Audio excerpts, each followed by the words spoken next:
السلام علیکم سامعین و ناظرین محترم، سخن لائیو کے سلسلہ کلام میں آج امریکہ میں مقیم منفرد اسلوب اور تازہ لہجے کے سینئر شاعر جناب تاشی ظہیر کی کتاب شام کی آہٹ سے ایک غزل پیش خدمت ہے۔ دور تک پھیلی ہوئی وحشت تنہائی ہے، یہ محبت مجھے کس موڑ پہ لے آئی ہے۔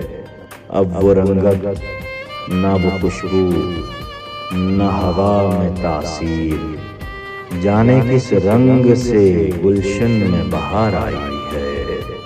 ایک ہی پل میں نیا روپ سجا لیتا ہے، دل بھی یوں لگتا ہے تیری طرح ہر جائی ہے۔ میری موہوم امیدوں کو سہارا دے، دل میں پھر آج تیری یاد چلی آئی ہے۔ پھر لرزنے لگے پلکوں پہ ستارے تاشی، پھر لرزنے لگے پلکوں پہ ستارے تاشی، پھر کوئی یاد دبے پاؤں چلی آئی ہے۔